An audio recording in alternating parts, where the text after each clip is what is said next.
Então, dando continuidade ao texto proposto da Nicole Castan, antes eu preciso fazer uma ressalva. Eu não sou um pesquisador de gênero, eu só escolhi esse texto porque eu achei bastante interessante nas relações particulares, no espaço privado das mulheres no antigo regime.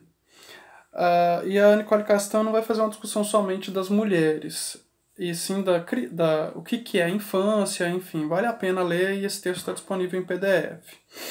Embora essa discussão de mulher me incomoda um pouco, é necessário a gente problematizar que mulher que estamos falando. Será que é uma nobre no antigo regime? Será que é uma plebeia?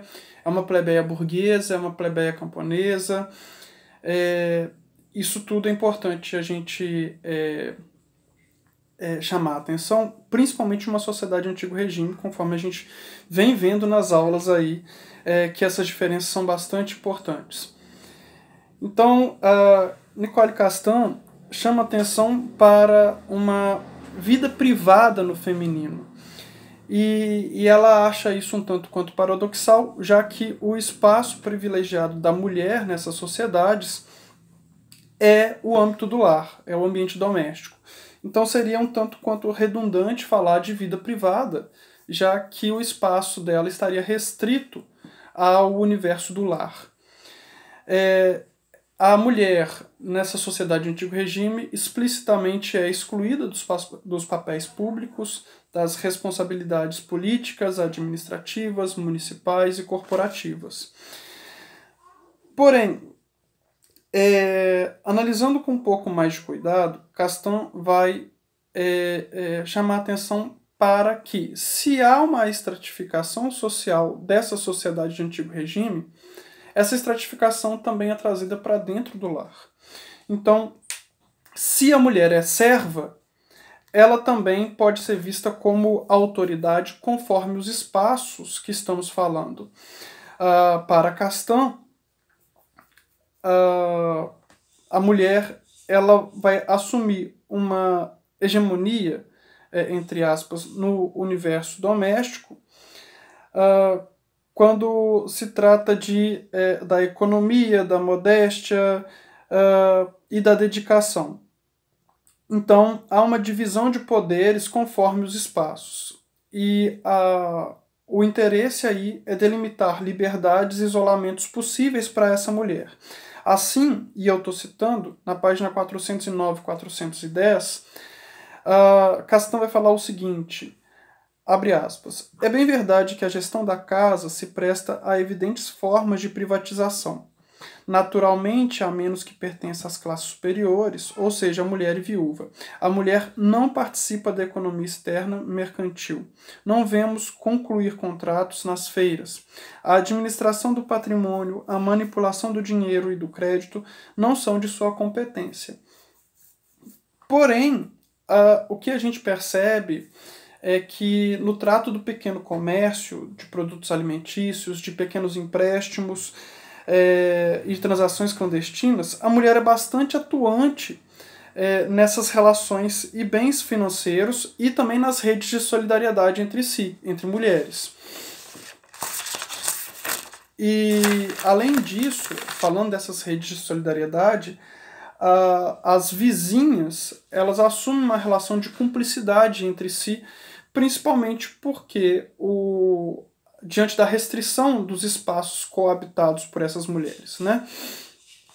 Então, o interior da parentela ou a vizinhança assumem um papel fundamental para a circulação, o trânsito dessas mulheres.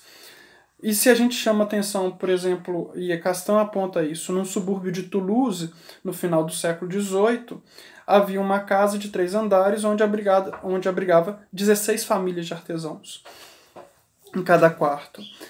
Então, as mulheres elas vão se organizar em grupos para atividades cotidianas. E aí para que elas possam ascender ao público também. E é importante que, embora essas mulheres elas tenham restrições, elas assumem um papel importante dentro dessa sociedade, que é o papel de controle social. de restrição. E aí a questão da fofoca, da vigilância, do mal dizer, são importantes mecanismos de restrição e de incentivo dentro dessa sociedade, do que é permitido e do que é coibido dentro dessa sociedade, do que é moralmente aceito ou não. E é interessante que Castan fala que esses mecanismos lançados elas são as autoras desses mecanismos e também os alvos desses mecanismos por vezes, porque o alvo privilegiado é a mulher também. Então, dentro desses grupos, a mulher ela vai se lançar como a guardiã do lar e ou da moralidade familiar. No século XVIII, a gente já percebe uma modificação das relações sociais aí.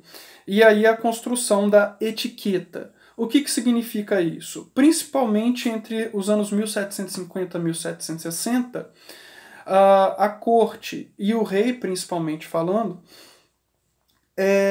eles vão delimitar os espaços e determinar o âmbito do poder de modo que o poder não o absorva, principalmente porque a pessoa, o indivíduo que vai assumir o papel de rei, é absorvido pela função real. E aí a gente tem uma discussão bastante interessante dos dois corpos do rei, do Ernest Kantorowicz, Lucien Febvre, enfim. Mas a gente já começa a perceber, nesse período de 1750 a 60, a definição e o contorno dos papéis com maior evidência, afastando o privado do público. E um exemplo interessante é o surgimento ou a banalização dos romances eróticos. Daí o Marquês de Sade é um grande exemplo, né? Que esses romances eróticos eles não são mais para ser conclamados em voz alta. Não é mais uma monumentalidade do poder, pelo contrário. É para ser lido em segredo. E aí a Castan vai falar, Nicole Castan vai falar de uma topografia do secreto. É interessante porque a privacidade começa a emergir no final do século XVIII e ganha relevo no século XIX. Isso já é significativo de um decréscimo do poder da aristocracia e a ascensão da burguesia. Em lugar dos palacetes, começa-se a coabitar os apartamentos, que são menores, enfim. Essa é a divisão entre o público e o privado no final do antigo regime. Tá claro? Então, encerramos a aula aqui e tomara que a quarentena acabe.